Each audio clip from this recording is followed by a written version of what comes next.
Hello dear students, welcome to my YouTube channel. बच्चे, हमने अपनी एक क्लास में चैप्टर 5 का एक्सरसाइज 5.3 के क्वेश्चन नंबर 10 तक कंप्लीट कर लिया था। आज हम करने जा रहे हैं क्वेश्चन नंबर 11। तो क्वेश्चन नंबर 11 है हमारा, if the sum of first n term of A P is 4n minus n square, कि आपके पास सम ऑफ टर्म्स दिया है, एस एन दिया है 4n minus n square, and what is the first term. आपको first term निकालने के लिए बोला गया है, दैट इज S1। वो अभी मैं बताती हूँ वो कैसे है। What is the sum of two term, next two term का सम बोला गया है, and what is the second term, second term निकालने के लिए बोला गया है। And similarly find the third term, tenth term and nth term. तो बच्चे आपने कैसे करना है, तो सबसे पहले आपके पास Sn दिया है 4n माइनस एन स्क्वायर। तो आपने सबसे पहले यहाँ n की वैल्यू 1 पुट कर लेनी है। तो जब n की वैल्यू 1 पुट करेंगे तो यहाँ S1 आ चुका है 4 into 1 square, S1 is equal to 4 minus 1 which is equal to 3, यानी कि फर्स्ट टर्म का सम आ चुका है 3। तो बेटे जरा ध्यान से देखिए कि S का मतलब होता है सम, तो हमारे पास फर्स्ट टर्म का सम 3 आया। तो फर्स्ट टर्म का मतलब क्या है कि हमारी टर्म एक ही है। अगर मान लो कि फर्स्ट टर्म मेरी 3 है तो उसका सम क्या होगा, अकेला 3 ही होगा, क्योंकि उसके साथ कुछ प्लस करने के लिए है ही नहीं। तो यहाँ पे उन्होंने बोला है S1 इक्वल टू 3, यानी कि फर्स्ट टर्म का सम क्या है हमारे पास 3। ओके, तो फर्स्ट टर्म का सम 3 आया, इसका मतलब फर्स्ट टर्म में एक ही टर्म है, तो इसका मतलब फर्स्ट टर्म भी हमारी क्या आ चुकी है 3। अब हम क्या करेंगे बेटे, n की वैल्यू 2 पुट कर लेते हैं। जब n की वैल्यू 2 पुट करेंगे तो ये आ चुका है सम ऑफ टू टर्म्स। ठीक है, टू टर्म्स, जैसे एपी में फर्स्ट टर्म होती है तो फर्स्ट टर्म का सम आया 3, यानी कि फर्स्ट टर्म क्या थी 3। अब n की वैल्यू 2 पुट करेंगे। जब n की वैल्यू 2 पुट करेंगे, यहाँ आ गया है 8, यहाँ आ चुका है 4, तो S2 मतलब 4।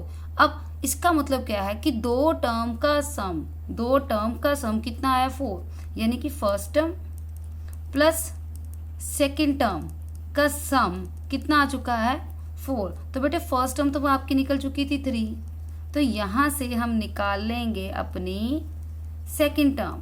तो ज़रा देखिए, सेकेंड टर्म हमारी क्या आ चुकी है 4 minus 3 which is equal to 1। अब ये देखिए, हमें बोला था what is the first term, तो फर्स्ट टर्म आ गई थी हमारी a which is equal to 3।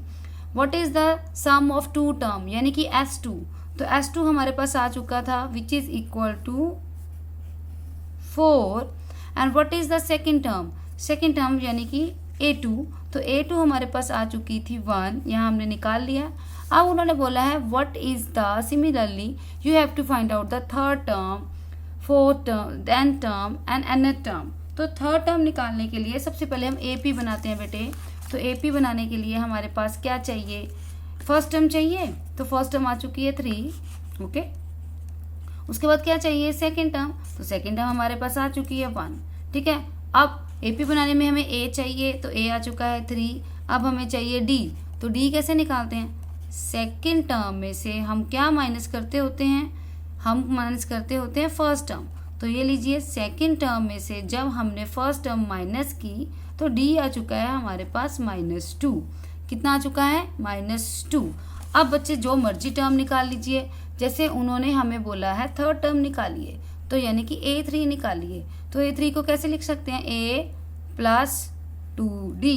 तो A हमारा कितना था 3, D हमारा था -2। तो जब हम इसकी कैलकुलेशन करेंगे तो यहाँ पे आ चुका है -1, यानी कि थर्ड टर्म हमारी आ चुकी है -1।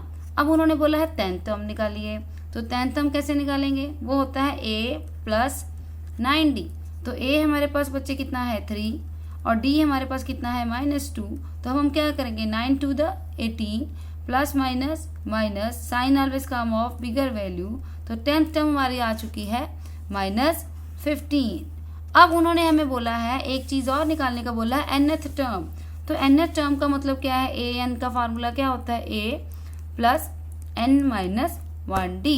तो यहाँ पे आप nth टर्म का मतलब क्या, एक n की वैल्यू तो पुट करेंगे नहीं, बाकी a की वैल्यू पुट कर दीजिए और d की वैल्यू पुट कर दीजिए। तो इसके बाद इसको ओपन करते हैं, यहाँ बनेगा -2n, यहाँ बनेगा प्लस, और an कितना बन चुका है 3 + 2 5 5 - 2n is the required answer.